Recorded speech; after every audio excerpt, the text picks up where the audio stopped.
This is Dick Merkel, and we've been asked to give a quick presentation on electrical properties of clays, which I've observed over the last 20 or 30 years. So this is with the new technology, it's changed a lot. So I wanted to give you a quick presentation on stuff that I've learned. So with the outline of what we're going to talk about today is the clay is an electrical fabric, and it's and as a result of this, you can have to have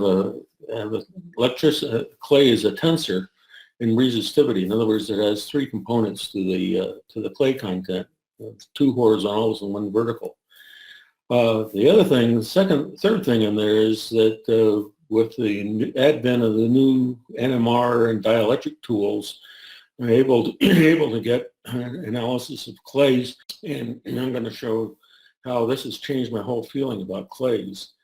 And how it applies to various shale sand models, or doesn't apply in some cases.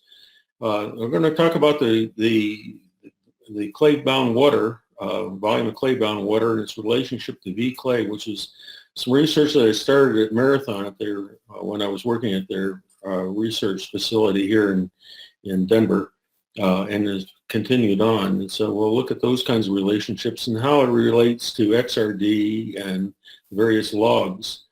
And then lastly, we'll look at a couple of examples of how it applies to current reservoirs. So this is a basic diagram that everybody's seen about clays. I mean, it's in all the textbooks. You can have clean sand, laminar clay, structural clay, and dispersed clay. And the thing that's most important about this is that the clay conductivity is a function of the clay fabric, and the clay fabric, of course, is as a function of the depositional environment. So the three different types of clays that you see in the formation have different effects on your resistivity curves, and it gives you an idea of the complexity of this problem, because this is out of the Wilson Basin. This is Bakken. Actually, this section here is Lower Bakken going into the Three Forks, and you can see the clay laminae in there. And obviously, if you're measuring horizontal resistivity in something like this, or in something over in the other panels, it's entirely different than if you measure the clay in something that looks more like this, where it's more laminated or dispersed into the formation rather than laminated. So you get a vertical resistivity in this thing, which some tools measure. For instance, the lateral log would measure basically a vertical resistivity. If you have an induction tool in this particular well, it's going to measure some combination of the two horizontal resistivities. And they may be entirely different, and they typically are quite different. And this is one of the reasons why when we measure resistivity in the Middle Bakken or the Three Forks formations in the Wilson Basin, it depends on whether you're using an induction tool or a lateral log, and it also depends on whether you're measuring it vertically or horizontally. And this gives you an idea of what this looks like in a vertical and horizontal well, and this happens to be in the Powder River Basin. And in the vertical pilot hole, you can see that we had this distribution over a particular sand. This happens to be the Shannon, I believe. Has a mean resistivity in the vertical well of 13 ohmmeters. This is in this histogram, this is 13 ohmmeters. But if you come over here to the horizontal, which is drilled in this exact same offset and in this exact same formation, you can see the resistivity over here is about 24 ohmmeters. Well, this makes a big difference in the resistivity modeling, and we'll see this as we progress in this quick talk about how this affects your modeling. One of the other issues with clays is that they are a function of the frequency of the tools, the tools that are measuring them. The lateral log measures around 300 hertz, and the induction tool is around 20 kilohertz. But this varies depending upon what kind of induction tool that you're using. But the old 6FF40s, for instance, were 20 kilohertz. And the problem is that as far as the resistivity is concerned, this makes a big difference. And because as you go higher in frequency, the resistivity decreases. And mining geophysicists, as I point out here, have known this for a long time. And then in beginning of my career, I was doing work in mining geophysics and was sent all over North America to look at the variations in resistivity, in situ resistivity as a function of frequency. And mining geophysicists call this the PFE, preferred frequency effect. And if you look at the textbook of Grant and West, they explain all this stuff. But Skip Snyder and I wrote a paper about this and published it in Geophysics, Petrophysics, which was then called a log analyst in the 1970s. And because it's related to cation exchange capacity.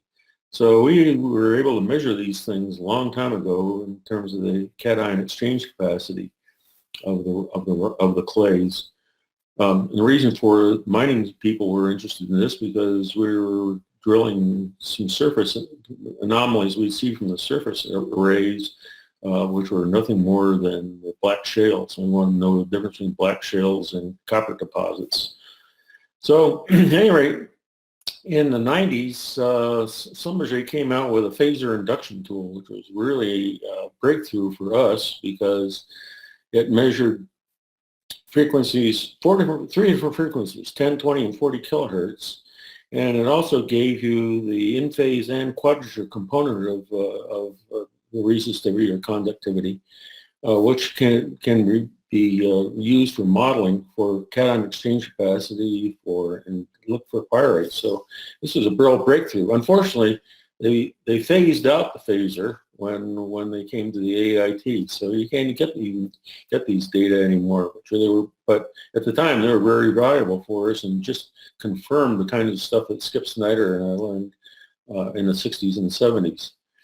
Now this is an extremely important slide that I want to spend a little bit of time on because this is stuff that we learned in actually the Williston Basin and carried it over to the Uinta Basin. And these particular data are from the Uinta Basin.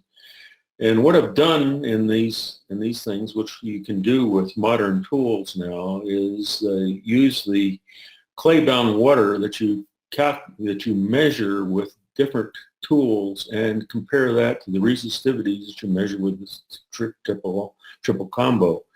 In the left-hand side, and this is out of the same formation, out of the left-hand slide is the clay-bound water calculated from the dielectric tool, the CRIM model on the dielectric tool. That's on the y-axis.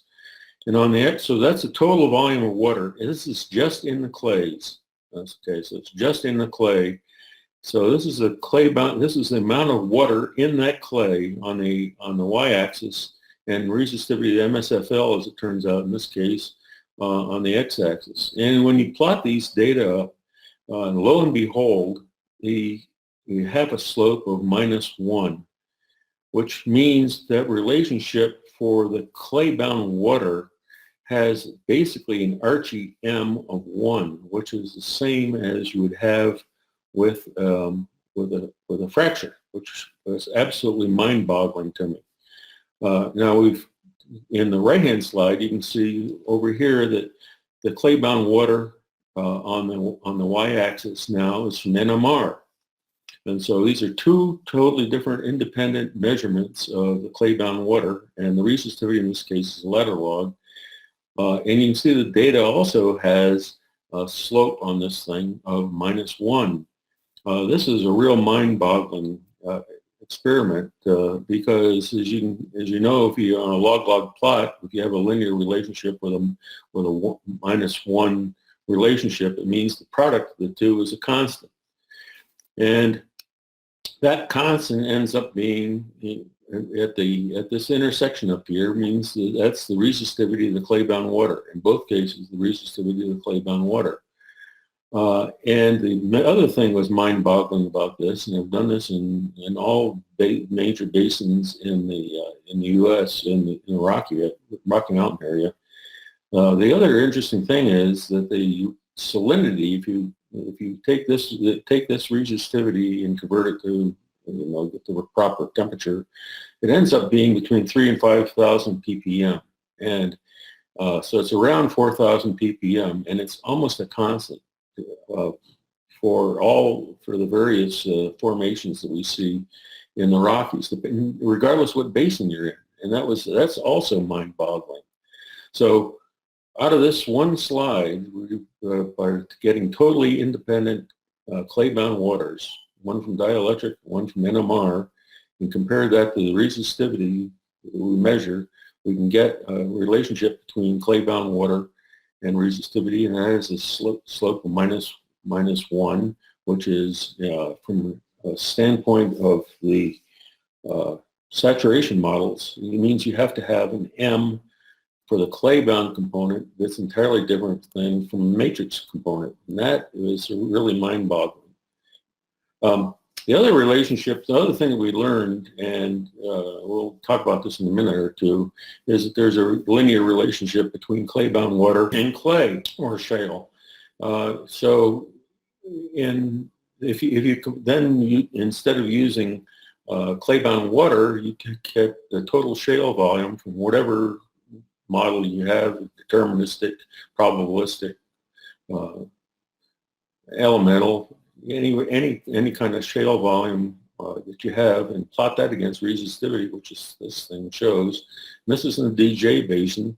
You also should have a slope of -1. So what you do is plot these things up in a log-log plot, and you get an R shale up there. And a very number of the shaly sand models require an R shale instead of an R resistivity to the shale instead of the resistivity to the clay-bound water. So you can immediately get an R shale from these data. And this is out of the DJ basin.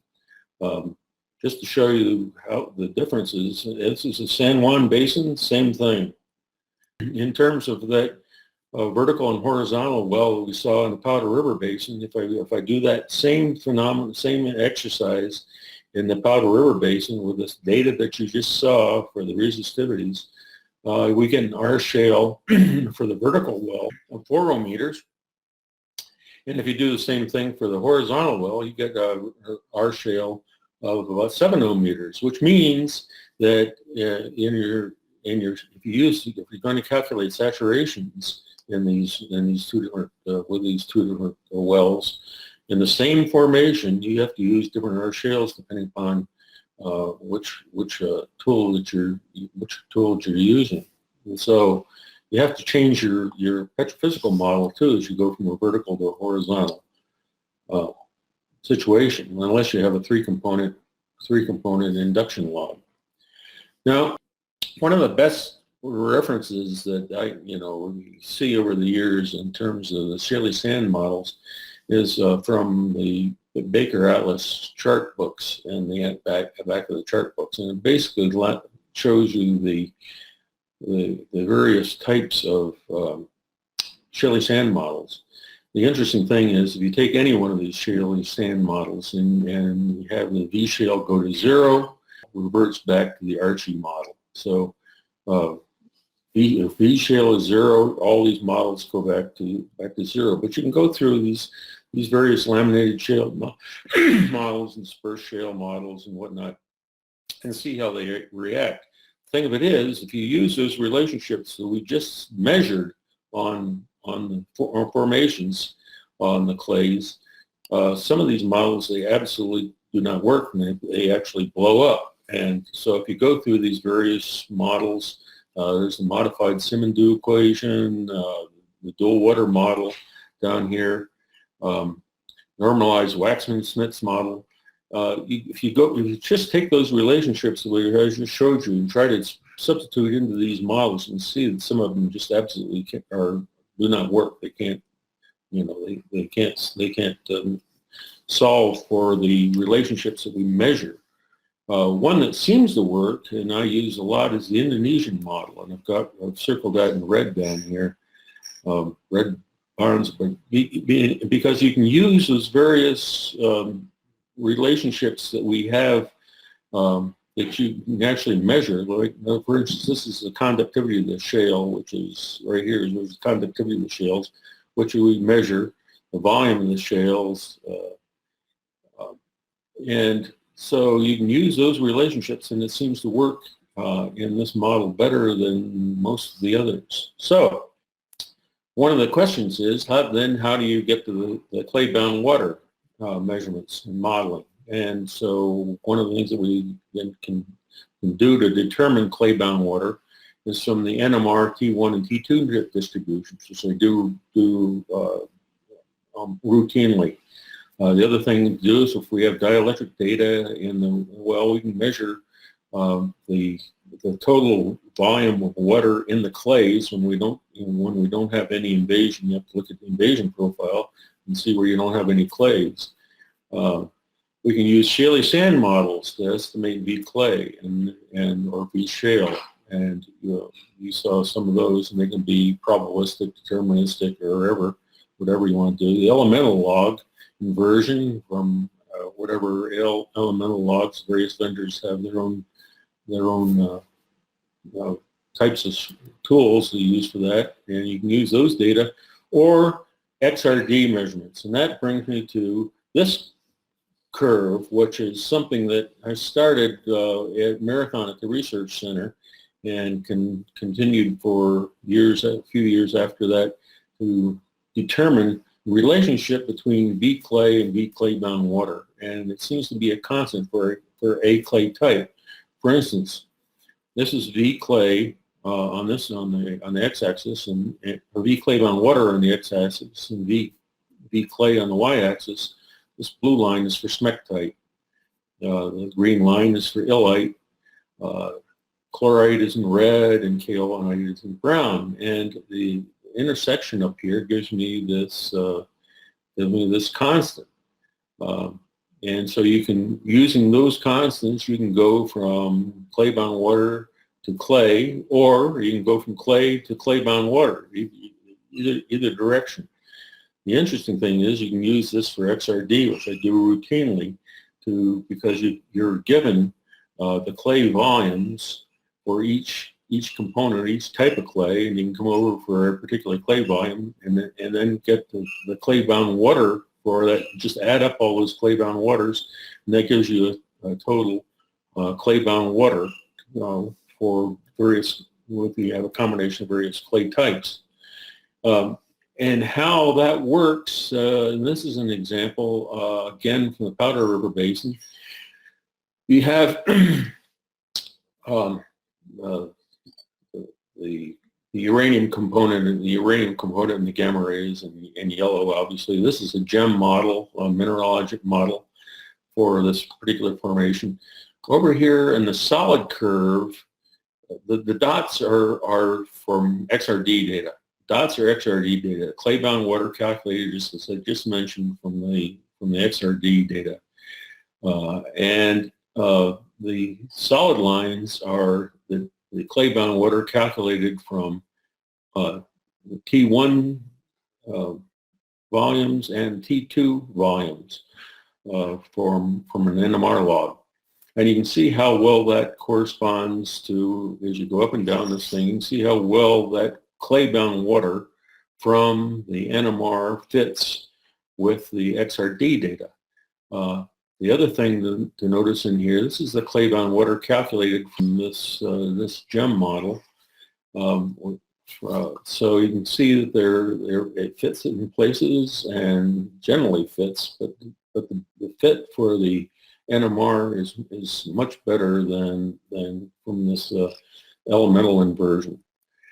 One of the things that Margaret Lessinger and I discovered, and this is out of the Uinta Basin, and Margaret Lessinger and I discovered over in the Uinta Basin, is that we have discrepancies between the clay-bound water from XRD and which is measured from the NMR tool. So over here on the left is the probabilistic model, shale, sand, calcite, dolomite, and porosity. And you can see how well this is the total clay from XRD and the dots. These are the sidewall sample points. But when you come over here to look at the clay-bound water calculated from T1 or clay-bound water calculated from T2 as compared to the clay-bound water from XRD, you can see that in some places, like down here, it fits. In some places, it doesn't fit up here. This is very, very disturbing to us because if you come over to look at the T2 arrays, you can see that there's a very little clay. I mean, this is the 3 millisecond line in red. You can see there's very little clay-bound water in this upper section, and then you start seeing clay-bound water in this lower section. The same is true over that 7 millisecond cutoff on T1. And so you have these two curves, which are the clay-bound water calculated in these two different ways, and they fit down here and don't fit up here. We sent some of these data off, and we published a paper in geophysics a couple years ago about all this, and had some environmental SEM work done, and in fact found out that the chlorites become oil wet, and which was mind-boggling to me. I mean, this is something we just found empirically because of this relationship where it doesn't fit in some of these places, and in any of these places we had chlorite from the XRD. And so we found that asphaltenes attached to the chlorite plates, and so the actual chlorite is oil wet, which was absolutely mind-boggling. Maybe, 3 years ago or 5 years ago, you would never have gotten me to believe that. At any rate, this is all published in Petrophysics.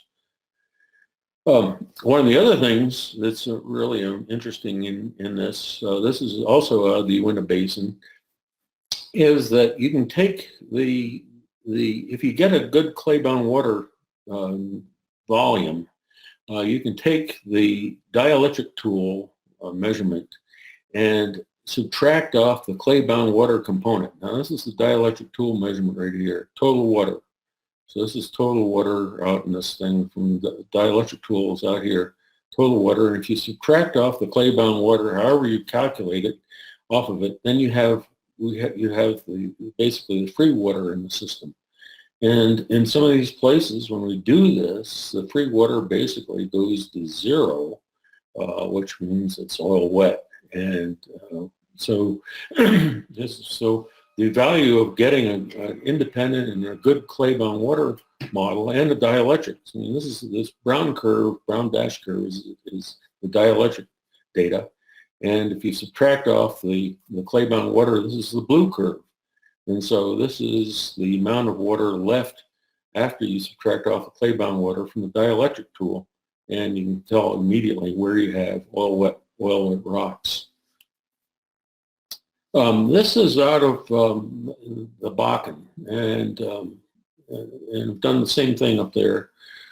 This is in Upper Bakken Shale. This is the Middle Bakken. This is the Lower Bakken. Three Forks down here. We saw some of the core, I think, from this well, maybe from this well.